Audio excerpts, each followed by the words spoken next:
Exercise 1.3 को discuss करते हैं नंबर सिस्टम में।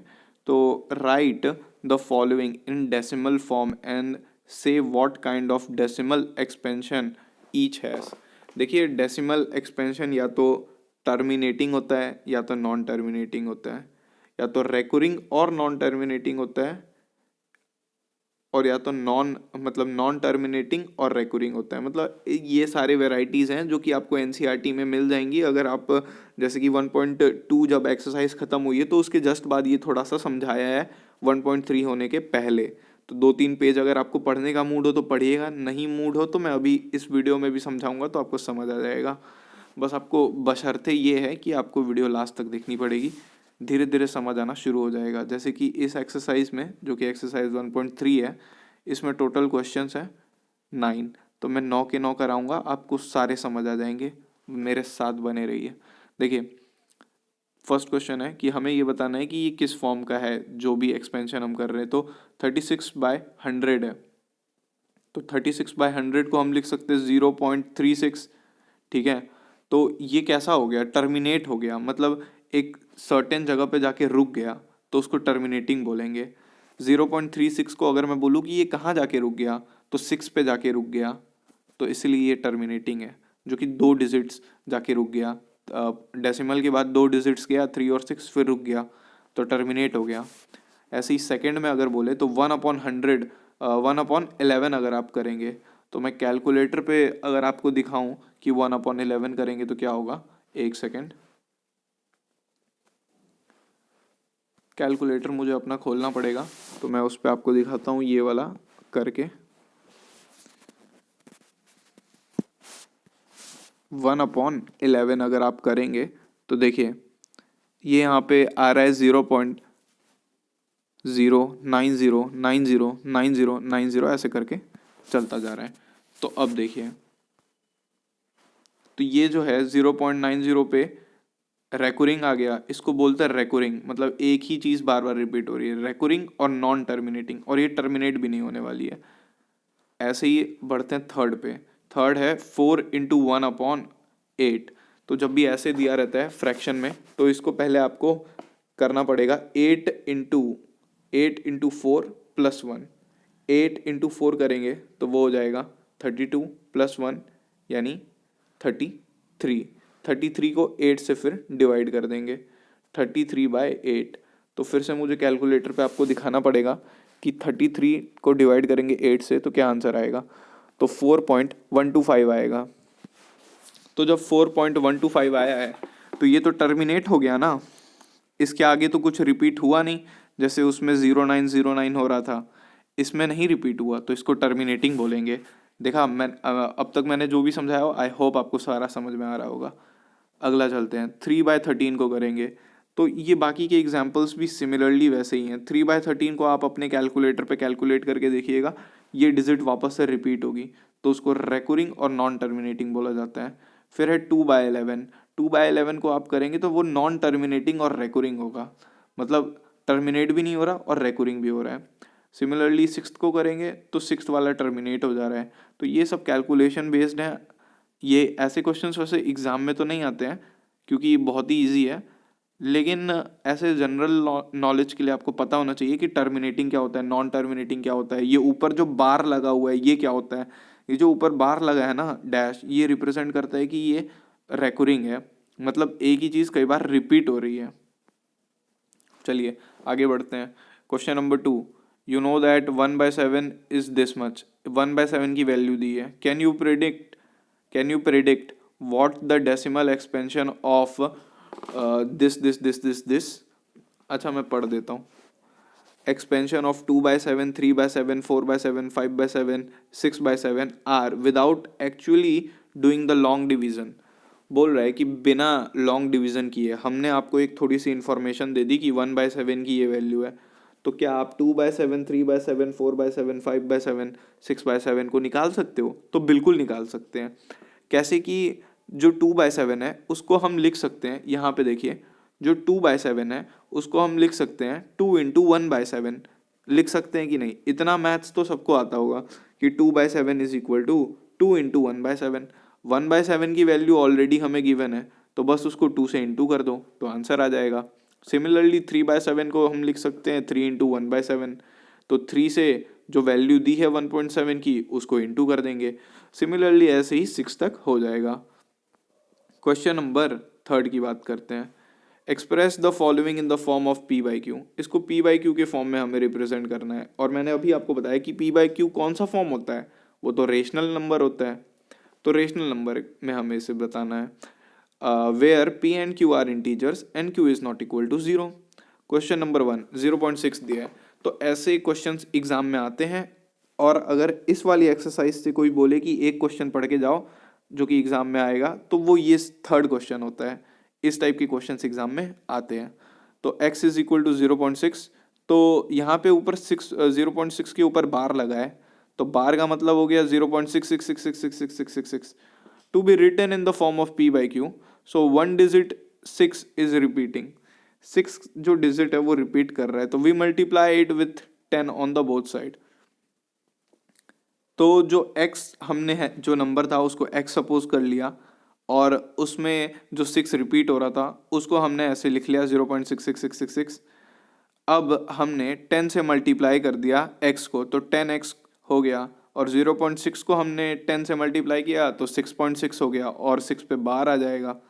तो 10x is equal to 6 plus x। तो यहाँ पे जो 10x है उसको हम लिख सकते हैं 6 प्लस x। आई होप आपको ये स्टेप अच्छे से समझ आ रहा होगा कि 6.6 के ऊपर जो बार था उसमें हमने 6 को बाहर ले लिया, और ये जो x है उसको हमने यहाँ पे माना था कि वो 0.6 के बराबर है, तो उसको ऐसे लिख लिया। ठीक है, अब ये x उस साइड लेते जाइए तो 9x हो जाएगा, और 6 का 6 इधर रह जाएगा। तो अब हम x को लिख सकते हैं 6/9, जो कि होता है 2/3। और क्या ये p बाई क्यू फॉर्म है? हाँ, तो बिल्कुल ये p बाई क्यू फॉर्म है, तो ये आपका आंसर आ जाएगा। सेकंड क्वेश्चन की तरफ बढ़ते हैं। सेकंड क्वेश्चन है 0.47। 0.47 एक रिपीटिंग है, तो उसको 10x से मल्टीप्लाई कर दीजिए तो 4.7 बार हो जाएगा। 4/4.7 बार को हम लिख सकते हैं 4.3 प्लस 0.47। देखिए यहाँ पे जानबूझ के ऐसे तोड़ा गया है ताकि यहाँ पे 0.47 बन जाए। देखिए 7 को हम 3 और 4 में तोड़ सकते हैं, तो यहाँ पे वही किया गया है। 7 को हमने तोड़ दिया है 4.3 प्लस 0.47 बार। अगर आपने पहली बार ऐसा कुछ देखा है तो घबराइए मत। जो 7 है उसको हम 3 और 4 में तोड़ते हैं। अगर आप फैक्टराइजेशन वगैरह करते होंगे तो आपको पता होगा। अगर आप कुछ नहीं करते हैं तो अभी के लिए बस देख लीजिए, आगे चल के आपको समझ आ जाएगा, और ये काफ़ी यूज टू हो जाएंगे आप इसके साथ कि अरे हाँ 7 है तो उसको 3 और 4 में तोड़ा जा सकता है। ठीक है, तो चलिए यहाँ पे आगे बढ़ते हैं। तो इसको हमने लिख दिया 4.3 प्लस एक्स, फिर से वहाँ उस साइड चला गया 10x से माइनस हो गया x, तो 9x हो गया, और x की वैल्यू आ गई 4.3/9, दैट इज 43/90। इसका थर्ड क्वेश्चन है। अब देखिए अब तक तो सिर्फ एक ही डेसिमल हो रहा था, लेकिन अभी यहाँ पे डेसिमल के बाद 3 डिजिट्स हैं। ऊपर में डेसिमल के बाद लगभग ऐसे 1 के ऊपर बार था, उसके भी ऊपर जाएंगे तो 1 के ऊपर बार था, लेकिन अभी देख रहे हैं कि 3 के ऊपर बार है। जब 3 के ऊपर बार हो तो हम 1000 से मल्टीप्लाई कर देते थे। 1000x इज इक्वल टू 1.001 और उस पर बार, तो ये हो जाएगा 1 प्लस एक्स। इसको हम लिख सकते हैं 1 प्लस एक्स। फिर से उधर चला गया तो 9000, तो 999x is equal to 1, so x is equal to 1/999 आ जाएगा। बढ़ते हैं क्वेश्चन नंबर 4 की ओर। Express 0.999 dash dash dot dot dot in the form of p by q. अब इसको हमको p बाई क्यू के फॉर्म में रिप्रेजेंट करना है। तो देखिए इसको हम लिख सकते हैं 0.9 के ऊपर बार। अब बार है तो उसको बार है कितने पे? सिर्फ एक ही नंबर पे, तो 10x से मल्टीप्लाई, मतलब x को 10 से मल्टीप्लाई कर देंगे तो 10x इज इक्वल टू 9.9, और उसके ऊपर 9 के ऊपर बार लगा देंगे। तो ये तो बहुत ही आसान हो गया। ये हो गया 10x is equal to 9 plus x, और जो ये x है वो उस साइड चला जाएगा, तो वो 10x से माइनस हो जाएगा, तो आंसर आ जाएगा 9x is equal to 9, so x is equal to 1। तो ये क्वेश्चन जो क्वेश्चन है उसमें आगे भी बोला है are you surprise by your answer? तो हाँ बिल्कुल सरप्राइजिंग है। With your teacher and the classmate discuss why the answer makes sense. देखिए आंसर इसीलिए मेक सेंस करता है क्योंकि 0.99999999 को आप ऐसा बोल सकते हो कि ये 1 हो जाता है। इसको थोड़ा पैसे रुपयों से समझते हैं। देखिए अगर आपके पास 99 रुपीज़ होते हैं तो लगभग ऐसा 99 बोलने में अच्छा नहीं लगता है, तो आप बोलते हो कि 100 रुपये हैं। सिमिलरली ऐसे ही 999 रुपये होते हैं तो ऐसा नहीं बोलते हैं कि 999 है, बोलते हो ठीक है लगभग 1000 रुपये हैं, तो अप्रॉक्सीमेट कर दिया जाता है। सिमिलरली वैसे ही इसमें भी है। आई होप आपको ये समझ में आ गया होगा। The answer make sense as 0.9 is infinitely close to 1, that is we can make the difference between 1 and 0.99 as small as we wish by taking enough of nines। Last question पे आ गए हम। ये क्वेश्चन मतलब उतना important नहीं है, पूछा नहीं जाता, पर फिर भी हम देख लेते हैं। what can the maximum number of the digit be in the repeating block of the digits in decimal expansion of 1 by 17? Perform the division to check your answer। तो 1/17 जब आप करेंगे तो टोटल 16 आती हैं रिपीटिंग डिजिट्स। जो भी denominator होगा उससे लगभग एक कम करके ऐसे याद रख सकते हो। The maximum number of the digits that can be repeating in the block is 16, that is 1 less than 17। The division gives this much value. तो ये आंसर आ जाएगा। ये क्वेश्चन नहीं पूछा जाता, पर मैंने क्योंकि मेरे को सारी एक्सरसाइज कंप्लीट करनी है तो मैंने बता दी।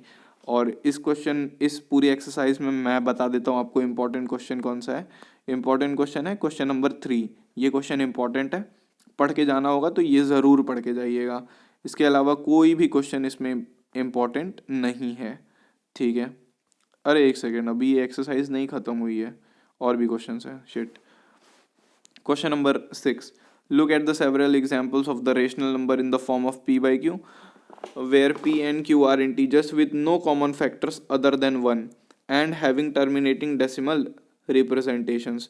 Can you guess what property q satisfy? तो देखिए 2/5 करेंगे तो 0.4 होता है, 3/2 करेंगे तो 1.5 होता है, 7/8 करेंगे तो 0.875 होता है, और 7/10 करेंगे तो वो होता है 0.7।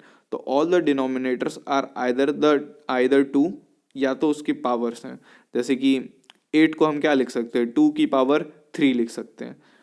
5 और इट्स पावर्स, जैसे कि यहाँ पे है 5 तो 5 है या तो उसकी पावर है कुछ। और अ कॉम्बिनेशन ऑफ बोथ, और अ कॉम्बिनेशन ऑफ बोथ का मतलब है कि 2 इंटू 5, 2 इंटू 5 क्या होता है, 10 होता है।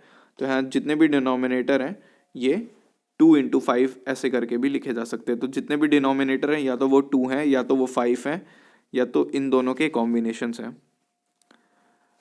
Question number 7, write the numbers whose decimal expansion are non terminating non recurring.